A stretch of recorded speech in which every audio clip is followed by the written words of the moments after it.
estamos en las fuerzas del suelo. Por eso elegimos estar acá, porque somos de las fuerzas del suelo y porque creemos que la larga marcha del pueblo a algún lado va a llegar. A ver por dónde empiezo. Empiezo desde muy atrás, desde el artefacto de comunicación, ponele el artefacto de comunicación que sacó el gobierno el sábado a la mañana. Vimos un pedacito recién en el resumen de la semana. Lo lanzó al mismo tiempo que la catástrofe en Bahía Blanca se hacía más nítida, ¿no? Sucedió el viernes, el sábado es como ese día después en que el dolor es intenso, en que podés empezar a saber quiénes están bien, que los teléfonos empiezan a sonar. Bueno, y que además estaba acumulando, digamos, en la calle la movilización del 8 de marzo, no solamente en Buenos Aires, sino en la mayor parte del país. Ahí el gobierno, la oficina del presidente, la secretaría de presidencia tiene mucho olor a Karina Milei, olor que no conozco, pero su marca, ¿no? Recordemos, el año pasado fue a bajar cuadros del Salón de las Mujeres. El 24 de marzo también hicieron una provocación con una idea de una historia, bueno, ¿para qué remitirnos a eso? Pero este artefacto, además de que es una provocación, además de que hay compañeras que están expuestas en ese video porque están en primer plano, trabajadoras, trabajadores del Ministerio de Mujeres, del INADI, no sé si de algún otro organismo de control, porque los organismos de control son los que están siendo atacados. Organismos de control, ¿qué quieren decir? Las defensorías, por ejemplo, el INADI mismo. Si hubiera un acto de discriminación por parte del gobierno, que sobran, el INADI podría actuar incluso contra moderar o intervenir frente al Poder Ejecutivo. El Poder Ejecutivo no tiene en este momento ninguna restricción, ningún control. La justicia no lo controla, así tenemos un DNU, ¿no es cierto?, en el que pretenden que ese DNU quede firme cuando habla de un acuerdo con el FMI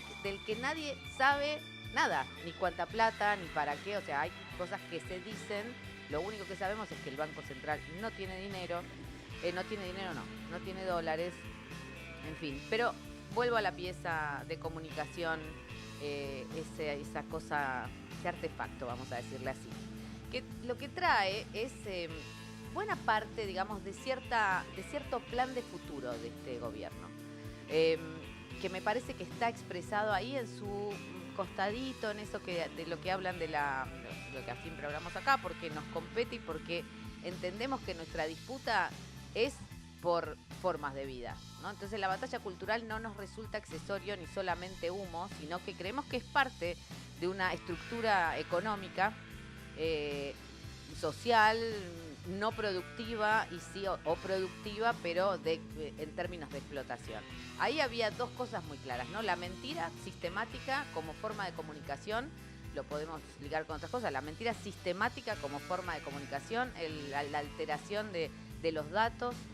Hablaba de que habían bajado los femicidios, decía que los feminismos se habían construido solamente para tener una estructura burocrática y gastarse $1 billón o no sé cuántos billones de pesos, decían, un número que podría abarcar el presupuesto, digamos, de lo que significó la UH, más el plan Acompañar, más la financiación de la línea 144, digamos, un montón de dinero que no está puesto para hacer bancos rojos, como decían las imágenes en ese video, sino para todo esto que estoy diciendo, estas mentiras. Y también, por otro lado, esta insistencia en que la solución de los problemas es una solución de uno a uno. Digo, es poco decir que la violencia de género es un problema, pero digamos, la única promesa que hace este gobierno es esta idea de el que las hace las paga. Entonces hablan de que bajaron los femicidios y te muestran muchas imágenes de manos esposadas, de Milei besando a mujeres en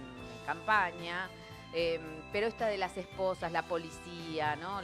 Los palos, esta idea de el punitivismo, el que las hace las paga, como si los femicidios fueran a bajar por eso, cuando si la paga es porque ya cometió el femicidio, ¿no? Entonces no es gracioso, pero a la vez es tan mentiroso que duele. Mentira y castigo, entonces, serían la estrategia política de este gobierno, que apenas se sale, ¿no?, de ese guión. Lo vemos con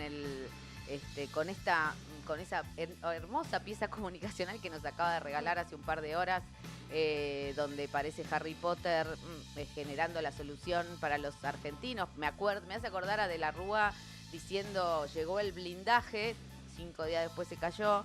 El blindaje era más o menos lo mismo que ahora.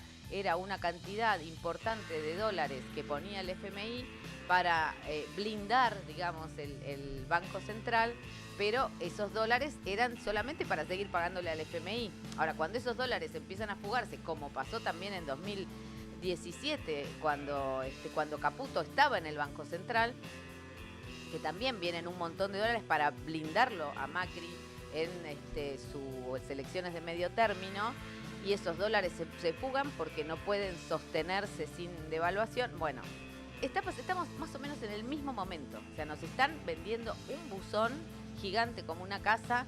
El Congreso está como sin palabras. Todas las entrevistas que escuché en el día, el bloque aliado, sus amigos, los comprados, etcétera, diciendo, ¿lo van a votar o no lo van a votar?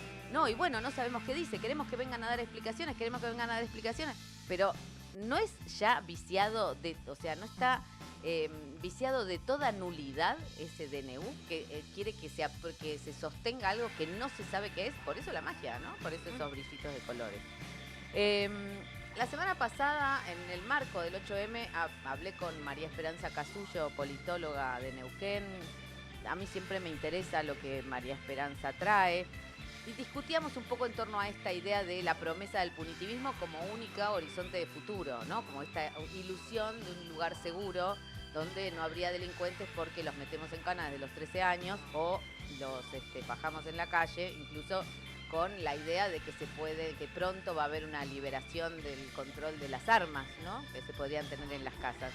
Y ella me decía que lo de las armas sí, digamos que es parte del plan de lo que ella ve de este gobierno, que no tiene una ilusión fascista como la que podría haber tenido Mussolini, esta idea de un Estado fuerte con ejércitos de camisas negras marchando, ¿no?, por la calle. Igual nadie piensa que el fascismo en este momento es igual al otro, pero esto, no un Estado fuerte, que sí, evidentemente no quiere un Estado fuerte, sino un caos de mercado, digamos, un Estado punitivo, pero observando ese caos de mercado, mientras la vida cotidiana y las relaciones sociales se recluyen dentro de familias cerradas, patriarcales, donde todas las tareas de cuidado están dentro, ¿no? O sea, sobrecargando a esas familias sin salud pública, sin escuela pública, sin asignación universal por hijo, ¿no?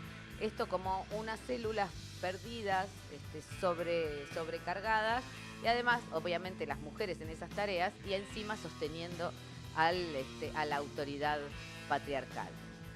Esta distopía que ella plantea y que podemos avistar, digamos, con lo que viene pasando, es muy cercana a muchas otras distopías que se han escrito y dentro de las cuales pareciéramos estar viviendo, ¿no? El gran hermano que lo mira todo a través del patrullaje de cámaras, las patrullas digitales que hay ahora, el calentamiento del planeta y la fantasía de mudarse a otro planeta, la inteligencia artificial que empieza a pensar por sí misma, la voz monocorde de las pantallas o de los parlantes, ¿no?, anunciando lo que va a pasar, dando alertas de volver a tu casa, como pasa en los paros, ¿no?, que te dicen esto que te está pasando es culpa de un sindicalista en particular.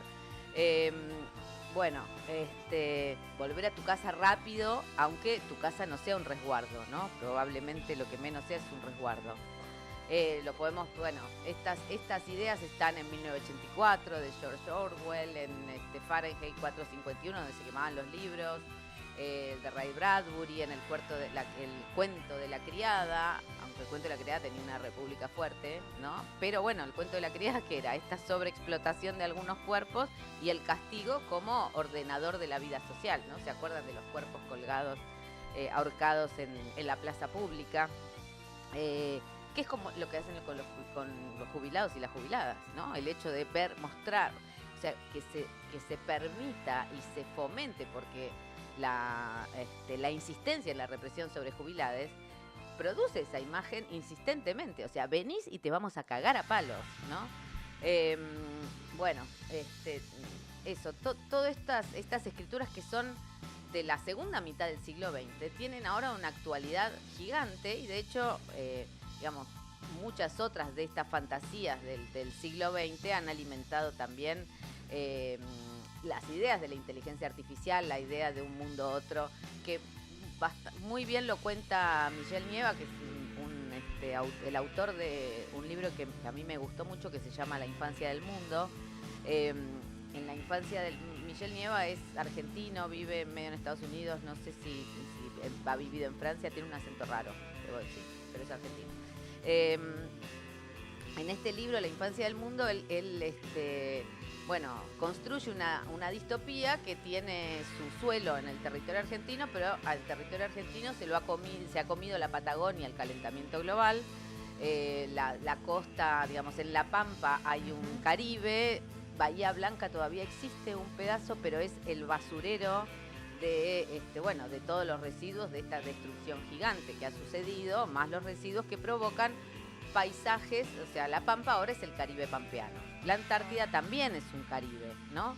Y pasan otras cosas, no importa, pero ya con este mapa de inicio, con esta idea de Caribes replicados en distintos lugares, te podés dar una idea de hacia dónde va esta historia. Y él tiene también un ensayo donde habla de la ficción, de la ciencia ficción capitalista, ¿no? Que es, como les decía, donde ha brevado, digamos, buena parte del imaginario de las inteligencias artificiales, de los magnates de las plataformas, y que tiene que ver un poco con prolongar la vida más allá de todo, pero sobre todo son fantasías que están hechas para los ricos. O sea, no hay en esas ciencias ficciones no hay lucha de clases, porque los pobres directamente no existen, no entran. O sea, si hay que emigrar de planeta porque este planeta ha sido destruido, bueno, ¿quiénes van a migrar? ¿No?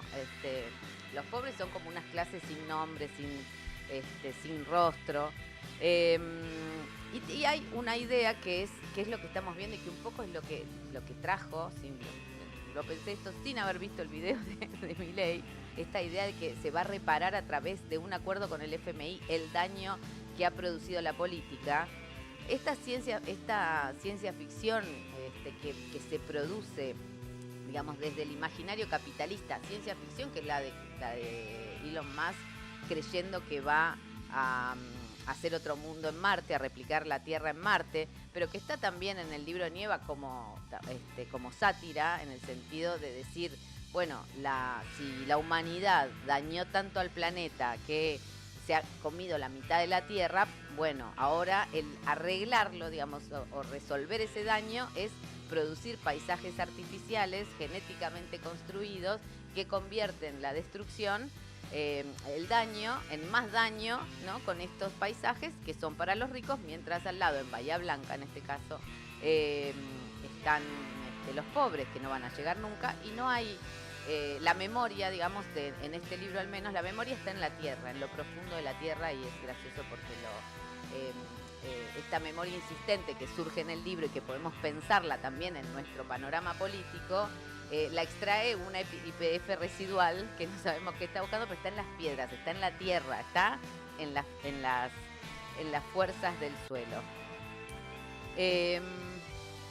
En estas, como les decía, en estas ficciones distópicas, la política formal está desdibujada, tanto como está desdibujada acá en nuestros días, ¿no? La vemos en el Congreso, no hace falta decir mucho. Y sin embargo, la vida política no solo no se acaba, sino que parece revitalizada. Las hinchadas de fútbol, como hablábamos recién, prometiendo acompañar la movilización de los miércoles a jubilados y jubiladas, desafiando la amenaza de Bullrich, porque no es que Bullrich no dijo nada, sino que sacó prontuarios de algunos barras bravas, que no es que se han hablado las barras bravas, sino las hinchadas, que no son lo mismo.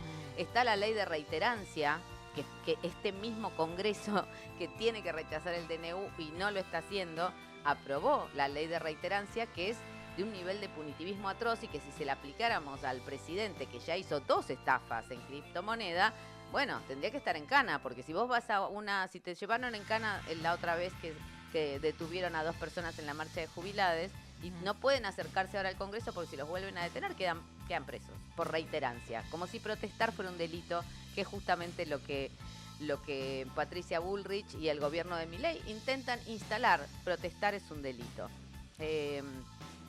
Bueno, todas esas hinchadas, esas energías comunes, esa energía de códigos comunes y bastante patriarcales y racistas muchas veces, jugándosela por los viejos, por las viejas, después de 2 movilizaciones mostris, digamos, y otra, de 2 movilizaciones transfeministas.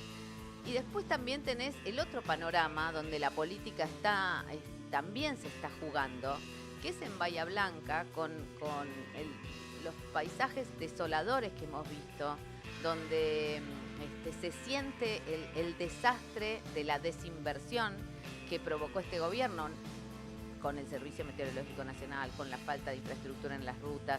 Después hay muchas discusiones sobre qué obras sí, qué obras se tendrían que haber hecho, si hace 40 años, si hace 30, pero lo cierto es que en el día a día las alertas, los meteorólogos son la mitad de los que había antes, y la falta de una planificación general no hizo tomar otras medidas coordinadamente en Bahía Blanca. Pero ahí están las personas moviéndose, los vecinos, las vecinas, voluntarios que viajan de otras ciudades, gente que junta alimentos en las canchas. De todas esas, bueno, y lo tenés como contrapartida a Guillermo Franco diciendo que para qué va a ir el presidente, para dar una contención emocional, y no, la verdad que el presidente no puede dar contención emocional y además no la necesitan plata, ¿no? Necesitan que le cobre impuestos a los petroleros que están ahí nomás, que usan el puerto de Bahía Blanca. En fin, de todas esas escenas me quedo con una que la escuché de una referenta de La Poderosa, que contaba cómo se evacuó el barrio Tierras Argentinas, que me pareció muy conmovedora por esta cosa doble de la organización espontánea en territorios que son vulnerados cotidianamente, que saben de resistir, ¿no? Estamos hablando de barrios donde está La Poderosa, o sea, barrios vulnerados, villas, como les gusta decir a ellos, que hablan del orgullo villero, y es una cadena de varones que se agarraron de los brazos para funcionar como si fueran una soga para que la gente se fuera agarrando y saliendo y que no se la llevara la corriente, y que con esa misma cadena fueron sacando a los chicos del barrio, una cuadra de muchachos portachones para resistir a esa corriente que amenazaba con llevárselo todo y que se llevó efectivamente a tantas personas. Hay tiempos históricos, compañeros, hay tiempos históricos como este que nos demandan mucho más tiempo del que podríamos invertir en lo común, que muchas veces nos dan ganas de cerrar puertas y ventanas, ponernos una serie que no hable de nada, que conozcamos, que no nos conecte con el dolor, pero estos son estos tiempos y es jugársela lo que necesitamos. Así que mañana nos vemos en el Congreso a la hora que estén los jubilados.